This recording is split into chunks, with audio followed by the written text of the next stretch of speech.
Hello and welcome to my channel. If you're new here, my name is Melissa, but if you are one of my bold subscribers and you've been following along, then you already know that you can call me Missy. Before I introduce today's project, we have to get onto a small research vessel and go where no one has gone before.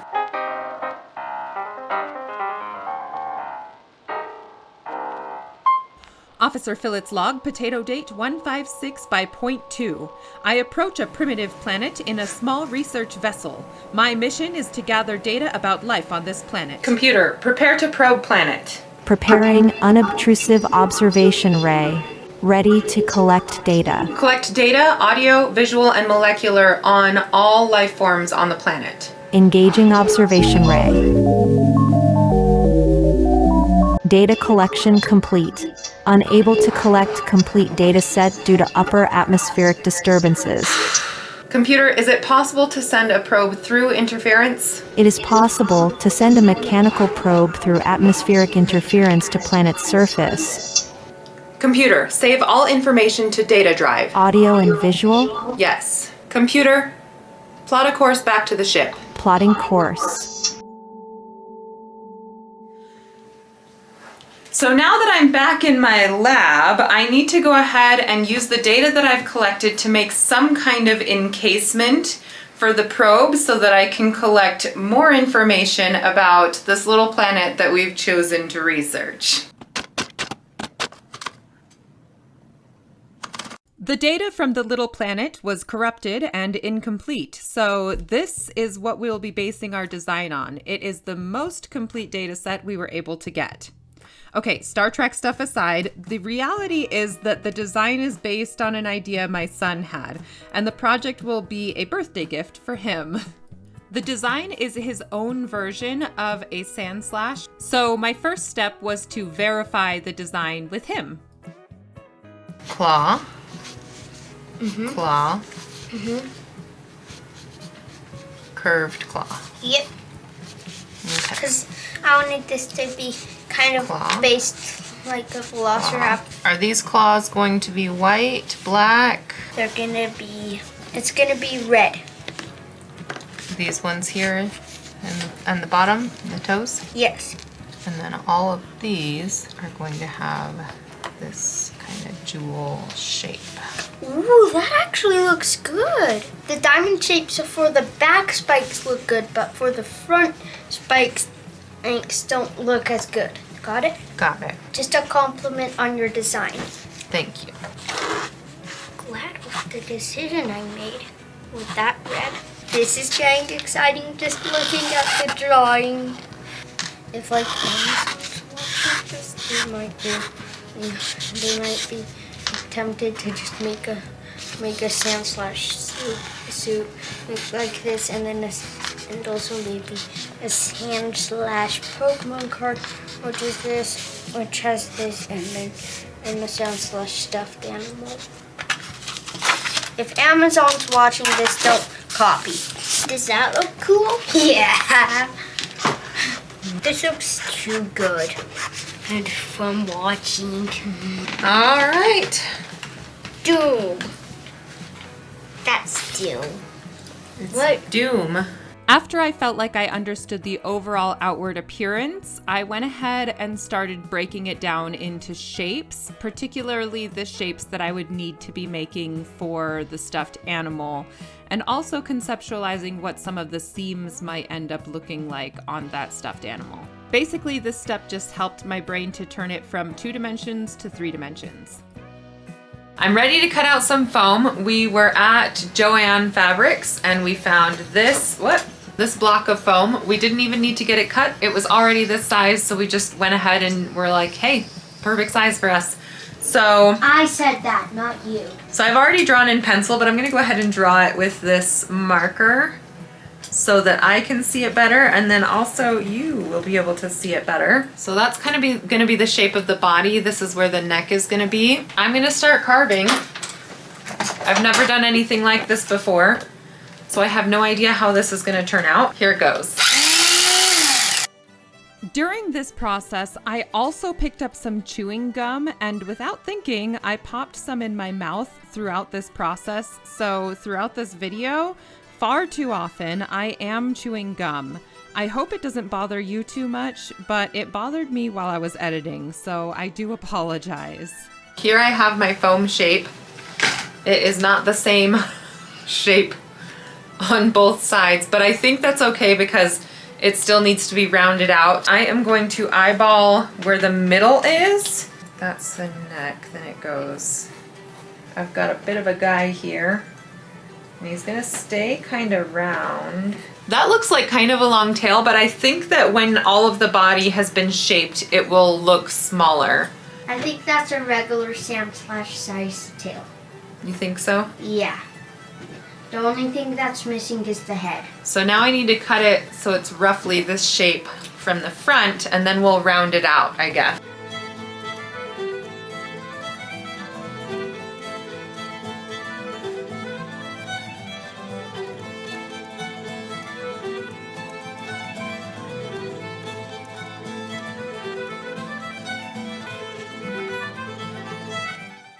I hope I'm on the right track.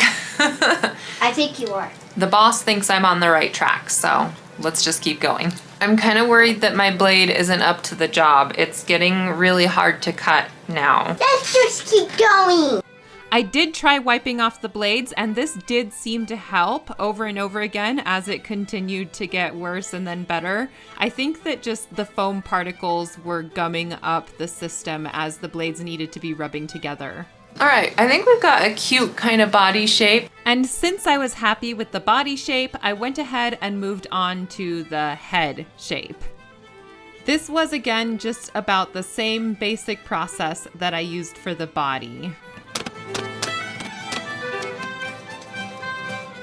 Hello, and welcome to day 2. Let's get started with a progress update. I showed you this, the body, several times, I feel, yesterday. It has not changed. I think I did a little bit more carving of this, the head, off camera.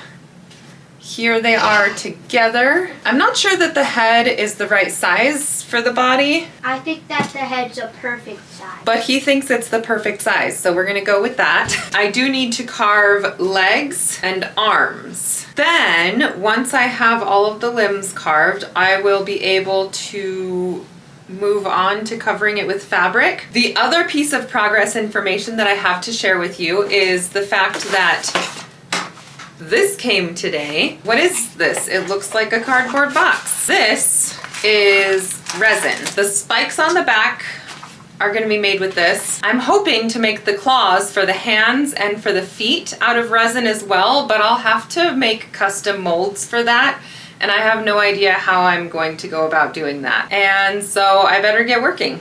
Originally I was thinking that I was going to start out with shaping some more foam, but I think instead I need to work on making those custom molds for the claws. So I have this monster clay, and then I've also got some liquid latex. Here's the monster clay. It's very soft. I don't think it's gonna harden up. I don't think it's supposed to harden. No heating or ovening is required. Their claws are quite long, so I think about this length will be good. Cut my clay into pieces. This is my last resort. Suffocation, no breathing. Immediately, my problem with this is that it's too soft. I do have some Sculpey. I'm just gonna make it out of this barely used orange clay.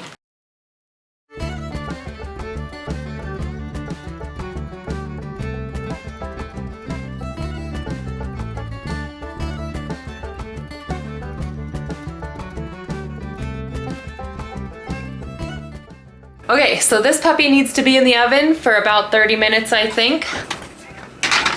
Ready, set a timer for 30 minutes. 30 minutes. That's that. While that baked, I made the 2 foot claws, and because of the one curved claw, I did have to make 2 that were mirror images of each other. Have my claws. This can be used on both sides. And then I have the feet claws.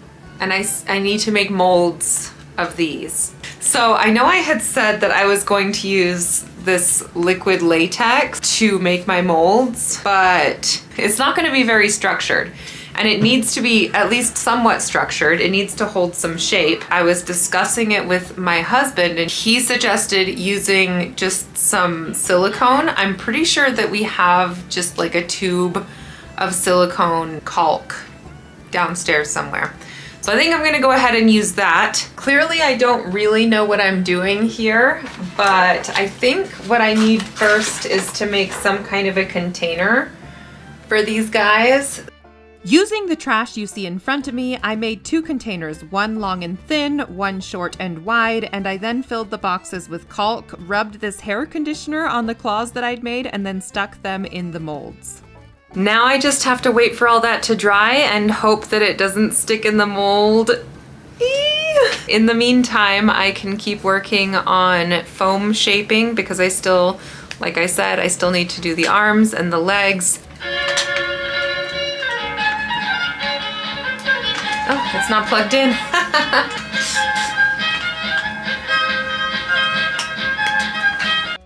With my knife plugged in, I was finally ready to start cutting again. I did want some semblance of symmetry for the leg and arm pieces, so I made a pattern piece, so to speak, with paper so that I would at least start with the same sort of blocky shape, and then I could go in and refine from there. So of course the 2 sides weren't perfectly the same, but they were close enough.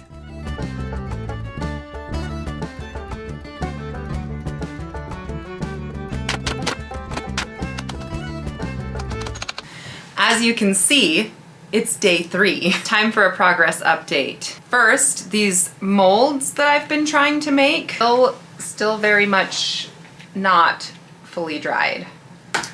I'm hoping that those set up in time.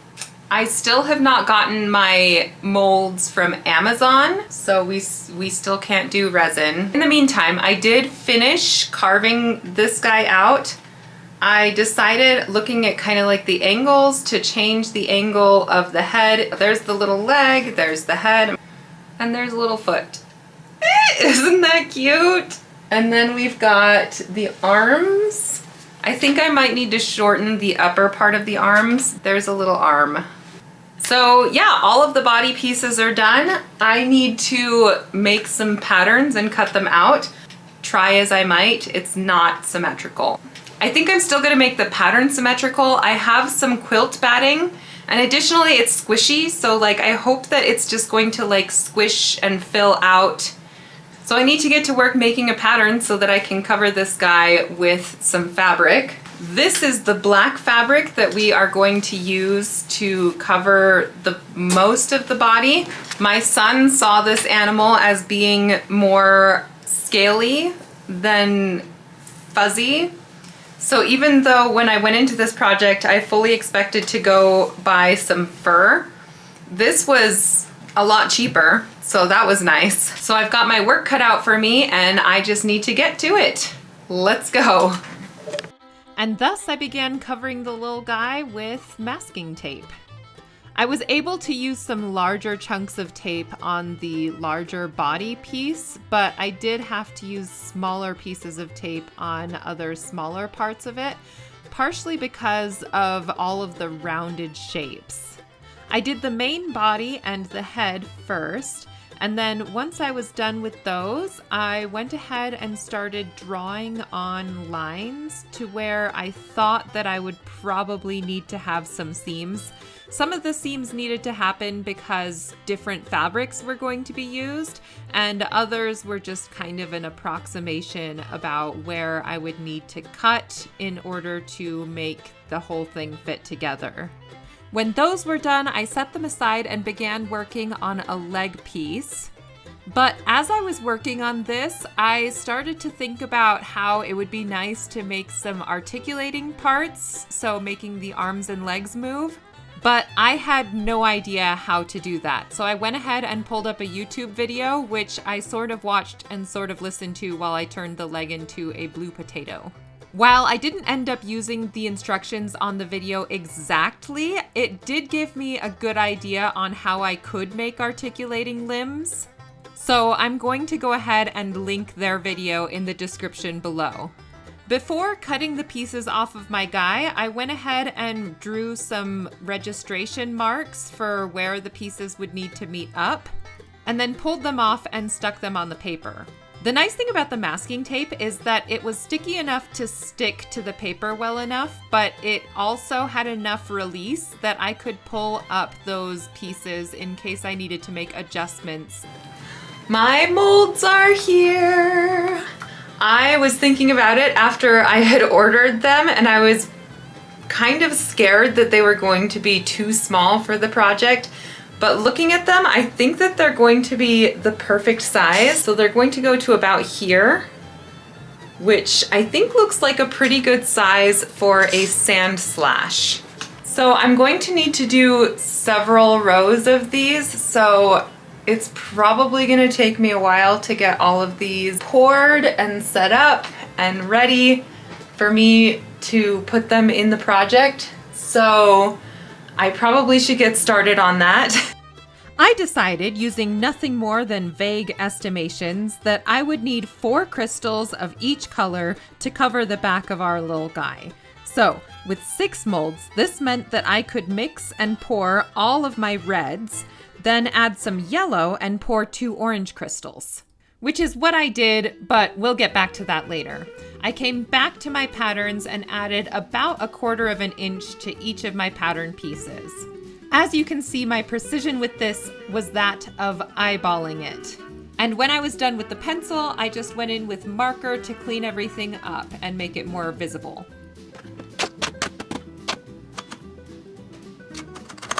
Are you ready for some day 4 shenanigans? Because here it comes. First of all, I had poured these yesterday and I decided to put some, these are just roofing nails in the top, and then those can be used to like keep these in place on our little guy. They are still not set. You can see that I can like bend it.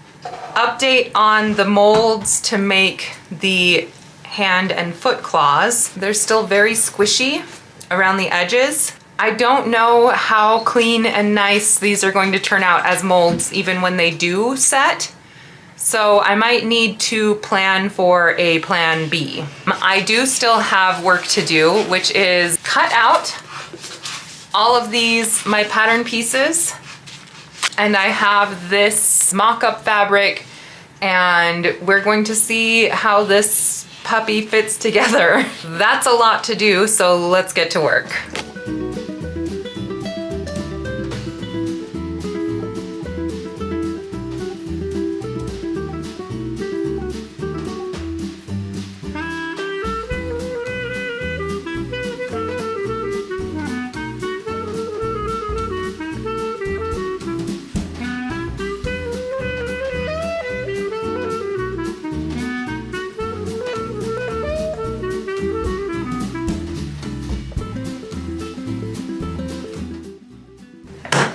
It's done. The pattern pieces are all cut out for the mock-up. I need to sew them together and try them on to my little guy, and hopefully they all fit because I don't have time for this. Let's get to it.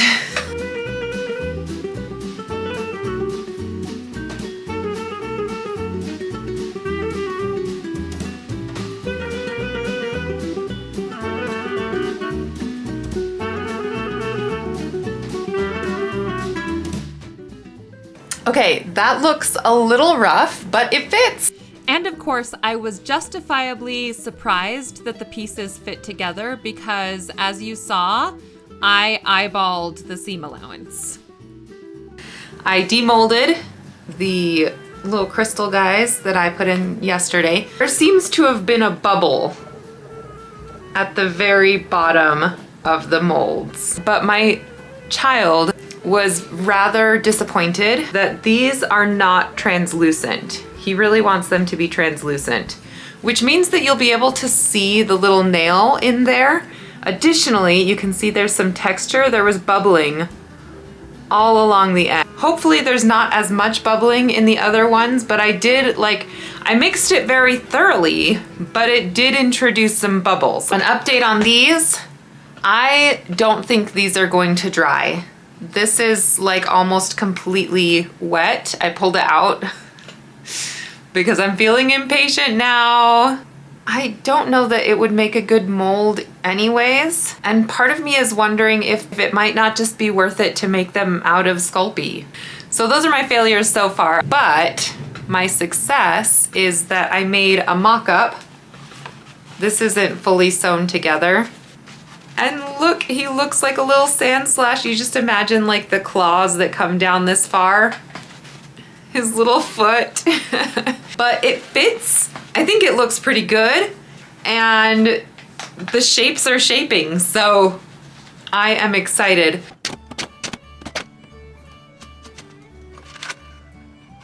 Welcome to day 5. Clearly, I'm outside. I hope that nature isn't too noisy for you all. I guess I'm sorry. I'm sorry. But I really need to get to work on pouring more resin. Honestly, this is the main thing that's holding me back from getting this project done, because I can only do so much in a day because you have to wait for it to cure. But here are the ones I did the other day. You can see the nail. And none of us are really a fan of being able to see the nail, but we are a fan of how they're clear. But I really think the nail is important because I really don't want these getting pulled off of our project. I have all my supplies out here, so let's pour some resin. Yes, clearly I poured a batch of orange and yellow off camera when my initial pour was unacceptable. The first pour, I used acrylic paint to color the resin. So from here on, I will be using alcohol ink because that will leave the resin more translucent. But also some shimmer powders for some extra sparkle. They do also help with the colors because I have ones that match with the colors I'm looking for. For this batch, I was finishing up my yellow crystals and then adding the green crystals. So all 4 greens and then 2 of the yellows that I still needed. And now, because my mock-up was a success, I was ready to go ahead and get into my final fabric. I just went ahead and traced my pattern pieces onto my fabric using a silver marker. But when I began to cut out this fabric, I noticed that it was fraying immediately. So that's what the lighter was on the table for. I did use that to melt the edges just a little bit to keep them from fraying while I was working with them. And in order to keep my personal brain from quitting on this project, I worked by cutting out an individual body part at a time and then put that together before tracing and cutting fabric for the next piece.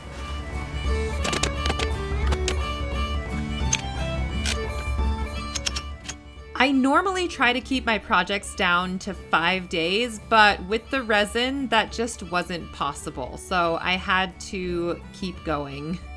If you are curious about the syringe that I'm using to pour the resin into the molds, that was used for my lizard. When she wasn't eating, we had to force feed her, and that was the mechanism that we used, and I just had some extras. She is eating on her own now, so things are looking up.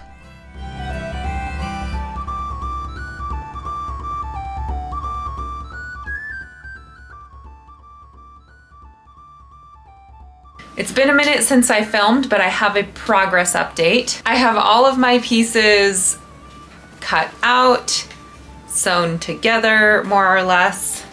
At this point, it's about assembling this guy. I need to make some toe claws so that I can put the little toe claws into the foot pieces. I need to figure out the finger claws. I think I'm just gonna have to make them with Sculpey as well. What I want to do is make the arms jointed so that they can move. And for that purpose, I have drawn little circles on this brown felt. I have cut out the little circles and colored on them with some black ink. And then after that, I've sewn a little patch onto the arm and a little patch onto the body where the arm is going to attach. So for this next part, I need to take the body off of the body piece. Now throughout this project, I've been using these roofing nails to put together the crystals. I'm going to use just the plastic bits in this next part. I've got these extra long leatherworking rivets, which are going to go through these plastic bits, as well as through our circles. So the rivet's going to go through all of that, and then we are going to hammer it in place. So let's see if I can film that process for you.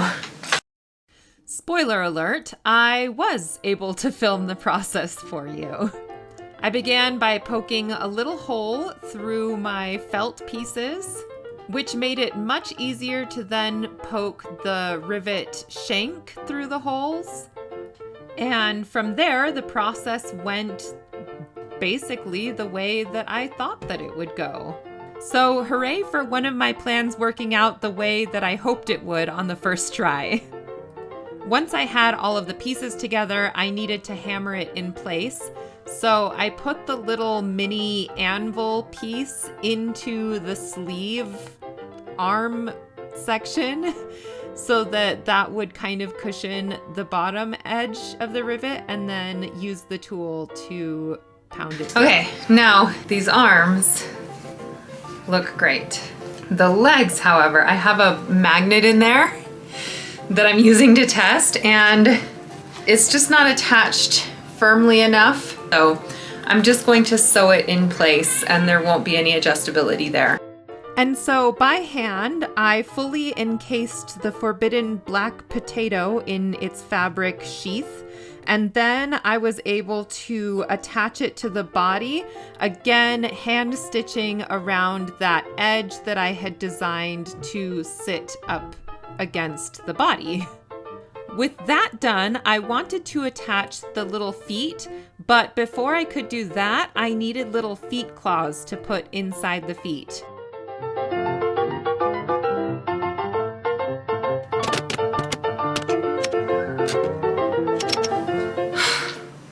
I don't know how many days I've been working on this, because the majority of the days beyond 6 days. 6 days? Well, the majority of the days after the first initial 5 days that I was working on this, I was just pouring resin crystals, and that's it. So all of my crystals are now done. My guy is put together. His face is a little wonky. I have some ideas for how I could fix it, but I just don't have time. I just have his head pinned on, but I need to add the claws to the ends of his arms, and then add the ends of his arms to the tops of his arms, and put all the crystals on. Time to get to work. In order to get the hand claws in place, I needed to seam rip the ends of the little hand pieces, but as you saw at the beginning of this section, my seam ripper went missing. So I ended up removing the seams with a bit of razor blade that I had.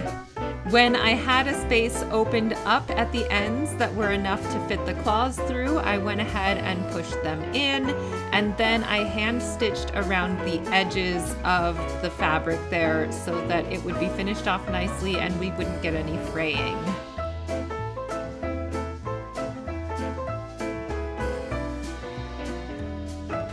We have our little arms attached and glued into place. With a little glue. He's got some messy cuticles, but that's okay. Maybe we'll give him a manicure later. I think what I'm going to do is this. So this has a little bit of stretch to it. I could cut just a tiny hole, and then it would stretch around the base of the crystal, and then I can hot glue it to this little base of the crystal to hide our little thingamajig, whatever that is. And then this all will go underneath his back, and then there will be holes in that. And because this stuff does not stretch, it probably won't close around there, but we should still have our bases covered with this black fabric. Hopefully these little bases are enough to keep them from flopping just a ton. I guess we'll get started and just see where that takes us. So yeah, this is another little process that I kind of just had to invent on the fly, and it ended up working quite nicely. I did have to recut that strip of fabric before I could get everything working quite right. But from here on, the process was just kind of what I thought that it would be. It was quite time consuming though, because after I got the crystals put in place on our little guy, I did need to go ahead and stitch around the holes that I had opened up into his skin and make sure that that fabric wasn't going to just fray like crazy. The hand stitching element also meant that I wanted to work in smaller sections, because if I put them all in at once, then I would have to be stitching around a lot of crystals through most of it, and that would have made it take a lot longer.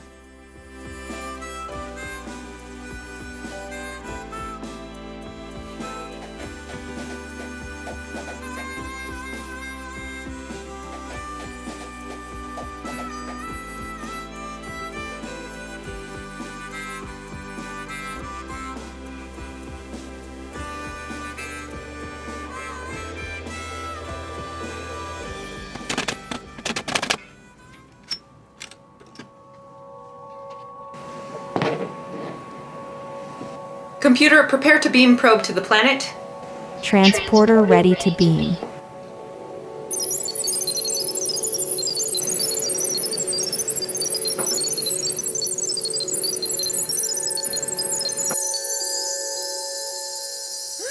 It's a murder.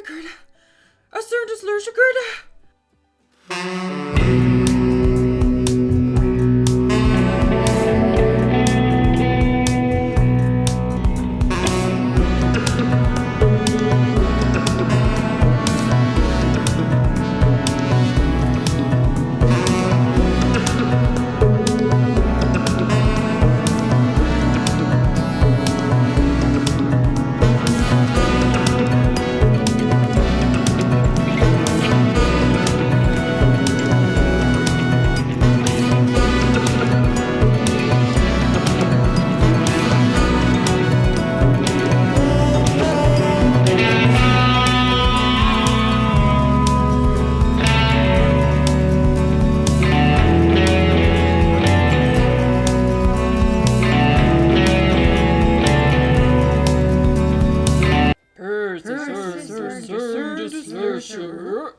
Here we are at the end of the video. Here's our little guy. I have had to make a couple of repairs because, for example, at the top of the eye and also a little bit at the bottom, I didn't quite get into the blue fabric with the thread as much as I should have. Additionally, I have had to sew these little ears in order to get them to stick up the right way, just a little bit on the edges there.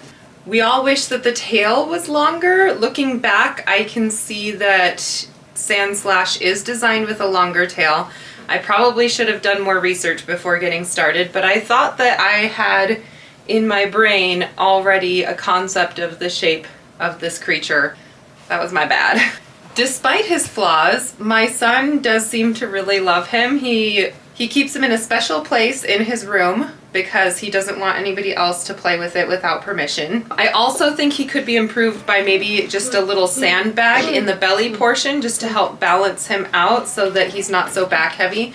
Because unless he's leaning forward, he cannot stand on his own because all of these crystals are just too heavy.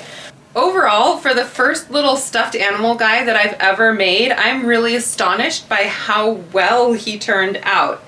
I think he's super adorable. Crystals are really cool. They do keep him from being as snuggly as he might otherwise be, but I think the cool factor is worth it. That being said, I'm really happy with how this turned out, especially because my son is really happy with how he turned out. So all that's left to do is to thank you for watching to the end of this video. Go ahead and hit that like button if you liked anything about what you saw here today. Go ahead and subscribe if you would like to see what other shenanigans I might be getting up to in the future. And then I can see you in the next video. Bye! 3, 2, 1.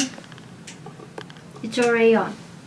And you can see, oops, it fits on the little guy. The little guy. He's just a little guy. Are circumcised. It's looking a little bit like nearly legless Nick or something.